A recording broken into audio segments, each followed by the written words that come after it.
Hello, हाय सभी को राम राम, राधे राधे। आप सभी को आपके अपने यूट्यूब चैनल जानकी क्लासेस पर सभी का दिल से बहुत बहुत स्वागत है। आई होप कि आप सभी लोग बढ़िया होंगे, मस्त होंगे। और हाँ, सभी को मेरा राम राम, राधे राधे।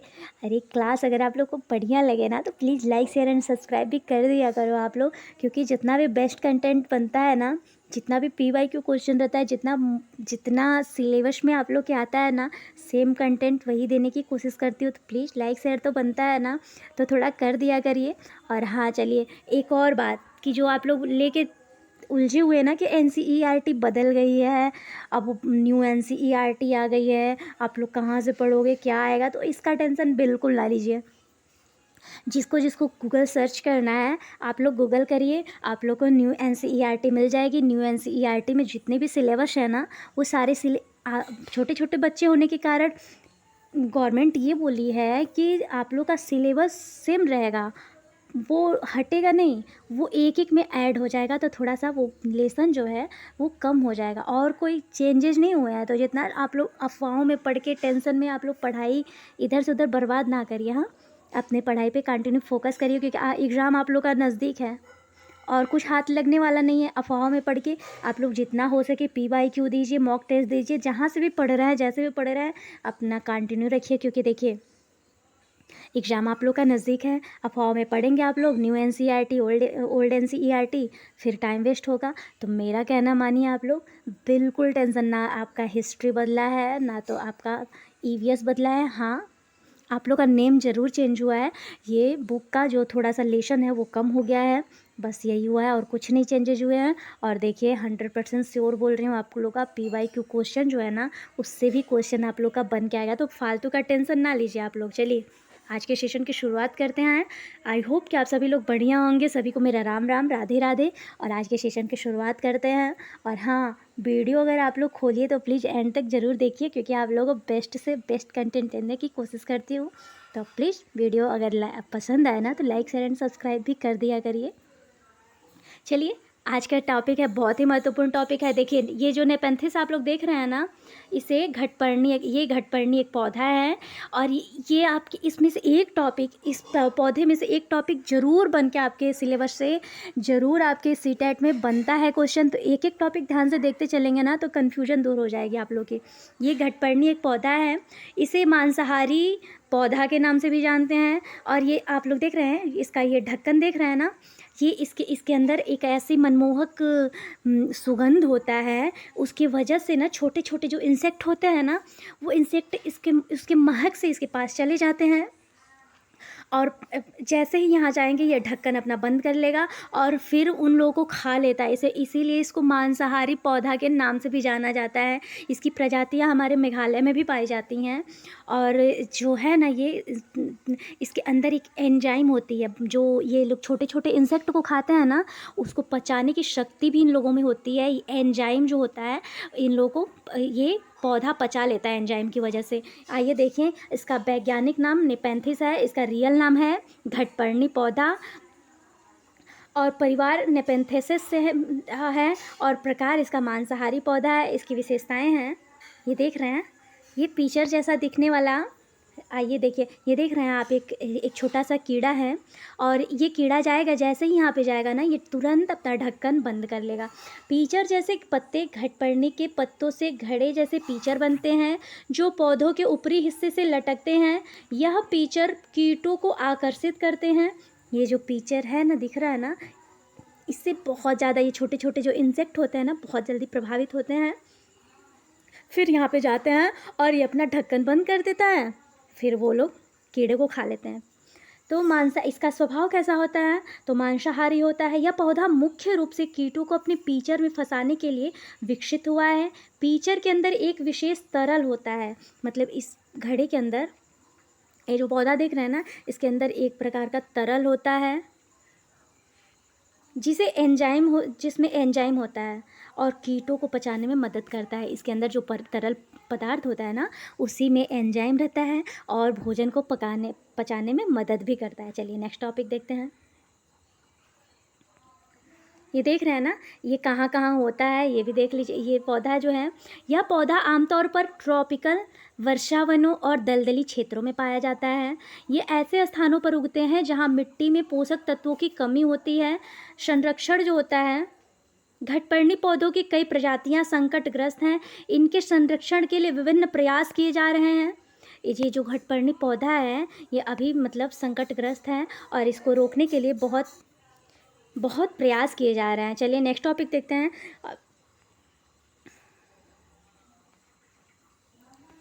ये देख रहे हैं, इन्हें मध्यम से उच्च प्रकाश की आवश्यकता होती है।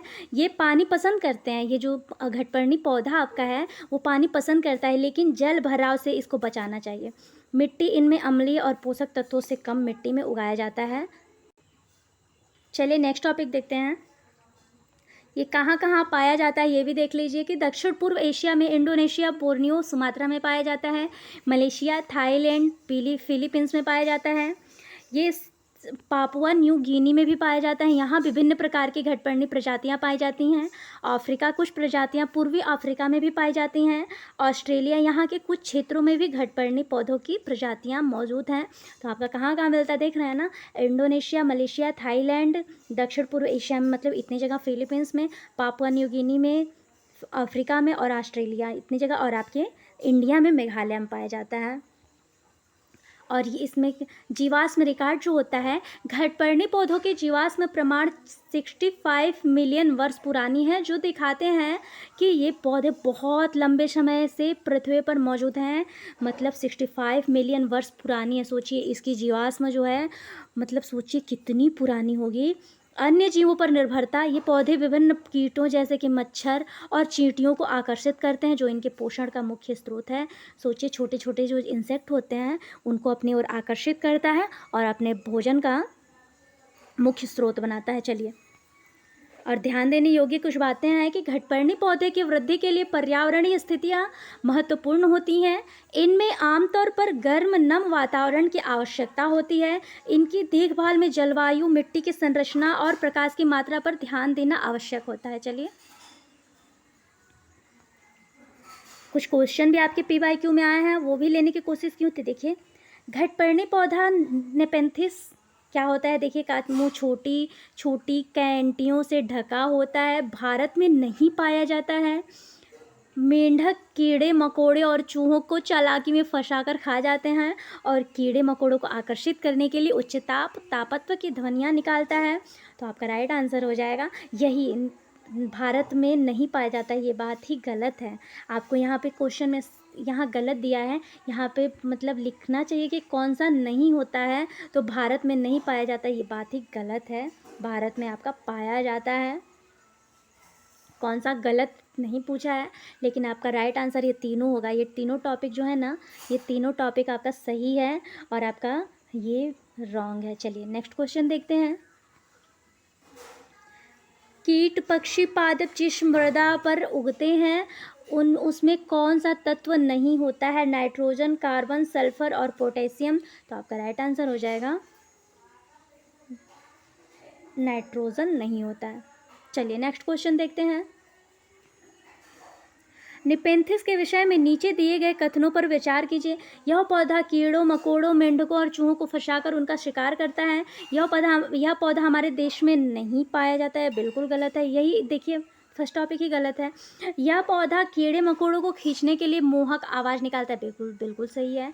इसका आकार घड़े जैसे होता है, जिसका मुंह पत्ती से ढका होता है। कोई भी कीड़ा मकोड़ा इसके मुंह के ऊपर पहुँचते ही इसे फंस जाती है।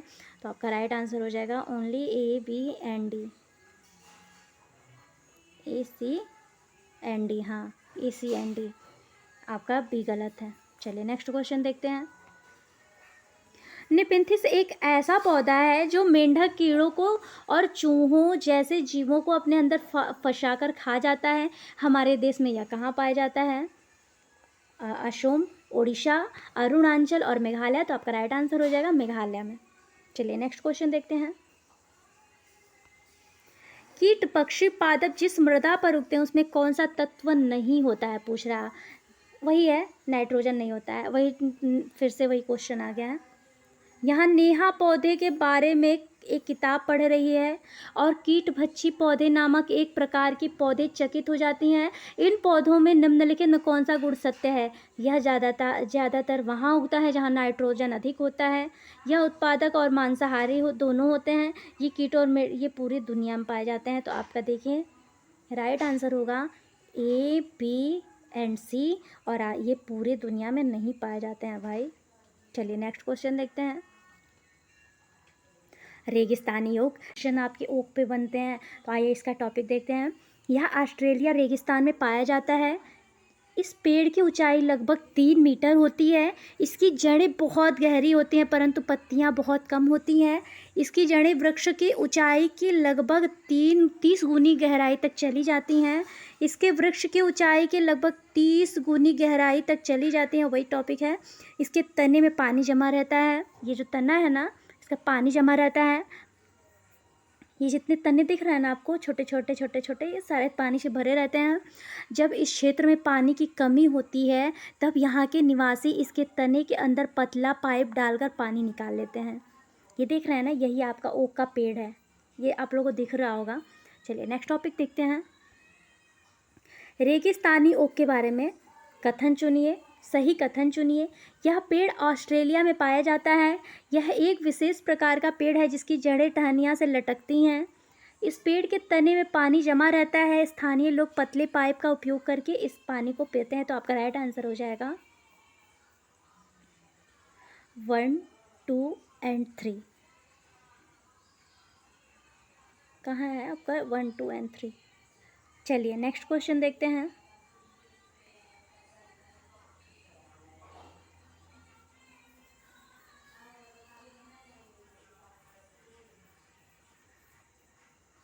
ये जितना देख रहे हैं आप लोग, ये ओक का पेड़ है। ये जितना आप लोग को दिख रहा है ना, ये सारा ओक का पेड़ है। चलिए नेक्स्ट टॉपिक देखते हैं।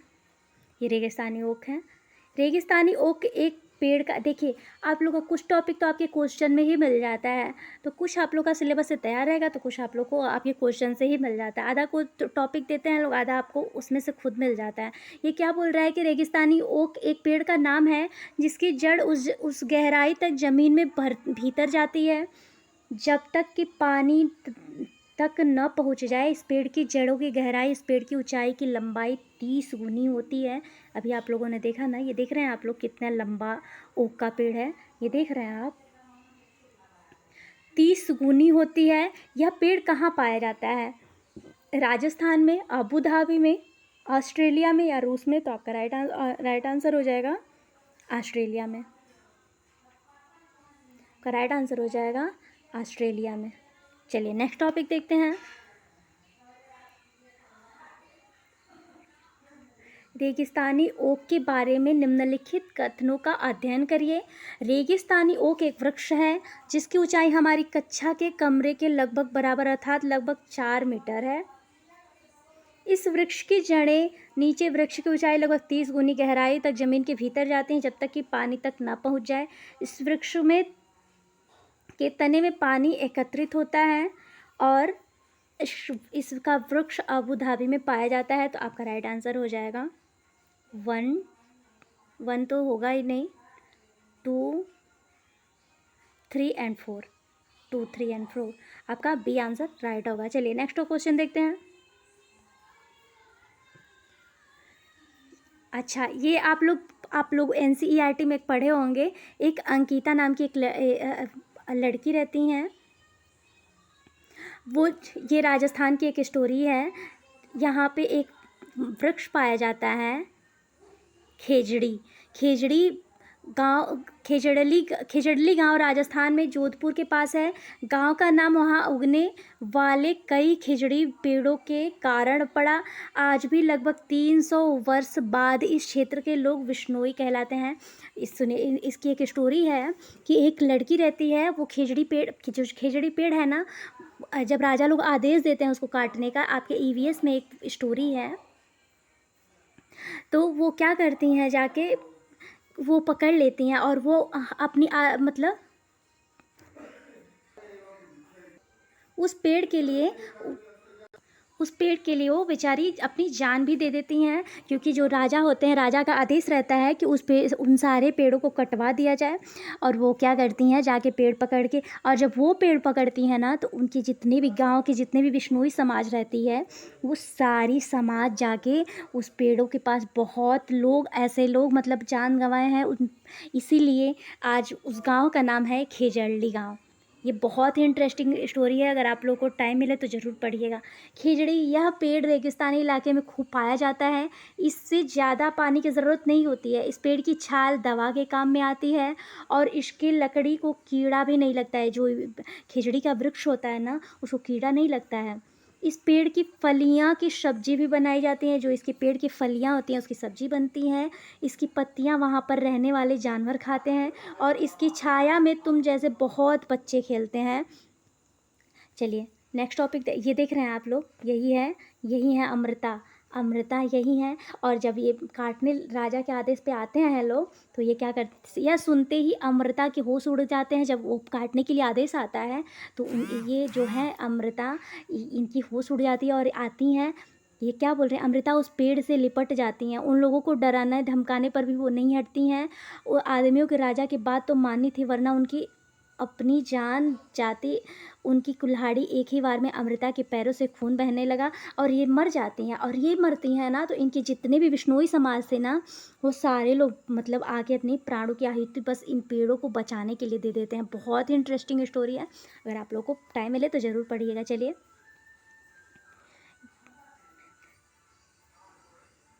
ये है जो मुख्य रूप से रेगिस्तानी इलाकों में पाया जाता है। रेगिस्तान आपका राजस्थान जो है रेगिस्तानी इलाका है। यह ज़्यादा पानी के बिना भी बढ़ सकता है, मतलब ज़्यादा पानी ना रहे तो भी ये बढ़ जाएगा। इसकी छाल का प्रयोग औषधि बनाने में किया जाता है, अभी आप लोगों ने पढ़ा ही है। और इसके फल की जो फलियाँ होती हैं उसकी सब्जी बनाकर लोग खाते हैं। चलिए खिचड़ी पर कुछ टॉपिक क्वेश्चन भी हैं। खिचड़ी वृक्ष के बारे में कथनों को चुनिए। यह वृक्ष मुख्यतः रेगिस्तानी क्षेत्रों में पाया जाता है। इसमें अधिक जल की आवश्यकता नहीं होती है। यह छायादार वृक्ष है जिसकी छाया में बच्चे खेलना पसंद करते हैं। यह अपने तनों में जल एकत्र करता है। लोग पतले पाइप लगाकर इसे जल पीते हैं। तो आपका सबसे पहले तो ये गलत हो गया। आपका 1, 2 और 3 ही सही है, क्योंकि ये टॉपिक जो है आपके ऑस्ट्रेलिया के ओक के लिए। चलिए नेक्स्ट टॉपिक देखते हैं। देखिए आपके बरगद के पेड़ पे भी बहुत क्वेश्चन बनता है, इसीलिए बोल रही हूँ कि एक एक टॉपिक ध्यान से देखते चलिए। एक एक जितना भी इम्पॉर्टेंट आप लोग के लिए बन सकता है ना, वो सारा प्रोवाइड कराने की कोशिश करूँगी। बस आप लोग वीडियो में अंत तक ज़रूर बने रहिए, क्योंकि देखिए मेहनत लगती है ना कंटेंट बनाने में, तो please like share and subscribe भी कर दिया करिए। चलिए यह वृक्ष 200 साल तक जीवित रह सकता है। जो बरगद का पेड़ होता है ये 200 साल तक इसका जीवन होता है। पुराने बरगद के पेड़ों के लटकती हुई शाखाएं वास्तव में पेड़ की जड़ें होती हैं और ये शाखाओं से नीचे बढ़ती हैं जब तक कि वे ज़मीन तक नहीं पहुंच पाती हैं। ये देख रहे हैं ना, ये पुराने बरगद पेड़ की लटकती शाखाएं वास्तव में पेड़ की जड़ें होती हैं। जो आप लोग के गांव में भी जो बरगद के पेड़ आप लोग देखे होंगे, तो वो उसकी जो शाखाएं होती हैं ना, वो नीचे नीचे लटकी होती हैं। ये शाखाएं से नीचे बढ़ती हैं जब तक कि वे ज़मीन तक नहीं पहुंच जाती हैं। चलिए महत्वपूर्ण टॉपिक यहाँ पर भी है। ये जड़ें खंभों की तरह होती हैं जो पेड़ को मजबूत और सहारा भी देती हैं। बरगद के पेड़ की जड़ें भी ज़मीन के नीचे होती हैं जैसे दूसरे पेड़ों की होती हैं। इसकी पत्ती छाल बीजों में दस्त, मधुमेह, मूत्र विकार जैसी बीमारियों के इलाज की औषधीय महत्व है। तो देखिए इसमें एक एक टॉपिक है ना जो इतना महत्वपूर्ण होने वाला है ना। देखिए क्वेश्चन कहीं बाहर से नहीं बनता है, अगर आप लोग ध्यान से देखते चलते ना, एक एक टॉपिक आप लोग के लिए बहुत ही महत्वपूर्ण है। चलिए नेक्स्ट टॉपिक देखते हैं। इस पे क्वेश्चन आया है आपका PYQ क्वेश्चन है कि निम्नलिखित में से कौन सी विशेषता बरगद के पेड़ की जड़ों की नहीं है। जड़ें खंभों की तरह पेड़ की सहायता प्रदान करते हैं, बिल्कुल सही है। जड़ें शाखाएं से नीचे लटकते हैं, ये भी सही है। इनमें जमीन के भीतर जड़ें होती हैं, ये बात भी सही है। जड़ें भोजन का भंडारण करती हैं, ये बात आपका गलत है और यही आपका राइट आंसर होगा। चलिए नेक्स्ट टॉपिक देखते हैं। आइए यहाँ पे देख रहे हैं ये बरगद का पेड़ है, ये देख रहे हैं इसकी शाखाएं, ये तना जितनी है लटके लटके लटके, देखे खंभे जैसा। वृक्षों के तने या शाखाओं में से निकली हुई विशेष जड़ों के किस नाम से जाना जाता है? मुशला जड़, झकड़ा जड़, अग्रस्तंभ जड़ अथवा श्वसन जड़। तो आपका राइट आंसर हो जाएगा झकड़ा जड़। चलिए नेक्स्ट क्वेश्चन देखते हैं। हाँ, मोस्ट इम्पॉर्टेंट, ये जो बीएड और डीएलएड भी किए होंगे उन लोगों के भी, वो लोग तो पढ़ के ही आए होंगे। ये जाइलम एक फ्लोएम है, इसको क्या बोला जाता है? रूट सिस्टम बोला जाता है। और ये जितने भी हैं याद आपके, ये सूट सिस्टम कहलाते हैं। और आपके जाइलम और फ्लोएम पे भी बहुत बहुत टॉपिक बनता है। चलिए, ये देख रहे हैं ना आप लोग, ये आपका सूट सिस्टम कहलाएगा और ये आपका रूट सिस्टम कहलाएगा। चलिए, यहाँ पे क्वेश्चन क्या आया था आपके पीवाईक्यू में? निम्न में से कौन सा सरल ऊतक नहीं है? जाइलम, पेरेकाइमा, कालेनकाइमा अथवा स्केलेकाइमा। तो आपका राइट आंसर हो जाएगा जाइलम आपका सरल ऊतक नहीं है। चलिए, हाँ, आपके प्याज पे भी बहुत बहुत क्वेश्चन बनते हैं, बहुत टॉपिक आए हैं। ये देख रहे हैं आप लोग, ये प्याज की खेती हुई है, देख रहे हैं ना, ये प्याज है, ये प्याज है, ये प्याज है, प्याज की खेती। ये देखिए आप लोग, ऐसे ही प्याज होता है। जो लोग नहीं देखे होंगे वो लोग भी देख लें, वैसे तो जो लोग गांव से बिलोंग करते हो वो लोग देखे ही होंगे। चलिए, ये आपके एनसीईआरटी में एक सिलेबस है, बसवा का खेत। हाँ, बसवा के खेत में ये प्याज बोया जाता है और ये बसवा का बेटा है। हर रोज़ पौधों को बढ़ता देख मुझे बहुत खुशी होती है। अब तो ये पौधे खूब बड़े बड़े हो गए हैं, मेरे घुटनों तक ऊंचे ऊंचे पत्ते में भी पीले होकर सूख गए हैं। अब प्याज निकालने के लिए बिल्कुल तैयार है। जिस फसल को आपने खेत में लगे देखा है, ये जो है ना बसवा का बेटा है, यही बोल रहा है। चलिए, यहाँ देखिए, ये देख रहे हैं आप लोग, खूंटी एक लोहे की छड़ जैसी मिट्टी को खोदने के लिए उसे ढीला करके नरम करने के काम आती है। बसवा के क्षेत्र में मिट्टी को ढीला करने के लिए खूंटी नाम का एक उपकरण का प्रयोग किया। जो मिट्टी होती है ना, जब जहाँ प्याज बोया जाता है ना, उस मिट्टी को ढीला करने के लिए एक खूंटी नामक एक उपकरण होता है आपका, उसका प्रयोग किया जाता है। चलिए, ये देख, आपके प्याज पे एक क्वेश्चन भी बनकर आया था पीवाईक्यू में, बीज बोना, खरपतवार निकालना, प्याज के ऊपर की सूखी पत्तियों को काटकर अलग करना, गुड़ाई करना, मृदा को पोल या नरम करना अथवा प्याज को उखाड़ कर निकालना। तो आपका राइट आंसर होगा, इसको मिलान करना है तो आपका पहला हो जाएगा कि गुड़ाई करना, गुड़ाई करना, मृदा को पोल नरम करना, फिर बीज बोना, फिर उसमें से जो है खरपतवार निकालना, फिर उसके बाद क्या हो जाएगा आपका प्याज को उखाड़ कर निकालना, और थर्ड ऑप्शन जब अंतिम होगा तो प्याज के ऊपर की सूखी पत्तियों को काट कर अलग करना। चलिए, यहाँ देख रहे हैं, गुड़ाई करना, मृदा का पोल नरम करना, बीज बोना, खरपतवार निकालना, प्याज को उखाड़ कर निकालना, प्याज के ऊपर सूखी पत्तियों को काट कर अलग करना। और ये टॉपिक आपके क्वेश्चन में सेम टू एज यही क्वेश्चन आपका आया है, इसीलिए बोल रही हूँ। एक एक टॉपिक अगर आप लोग देख के चलते हैं ना तो आप लोगों को कोई परेशानी नहीं होगी। और हाँ, अगर आप लोगों को वीडियो पसंद आया ना तो please like share and subscribe भी किया करिए। चलिए, मिलते हैं सभी को नेक्स्ट वीडियो में, तब तक के लिए सभी को मेरा राम राम, राधे राधे। आई होप कि आप सभी को क्लास बढ़िया लगे। अगर हाँ, क्लास बढ़िया लगे तो लाइक शेयर एंड सब्सक्राइब भी कर दिया करिए। चलिए, मिलते हैं सभी को नेक्स्ट वीडियो में, तब तक के लिए सभी को मेरा Ram Ram, Radhe Radhe. Best of luck.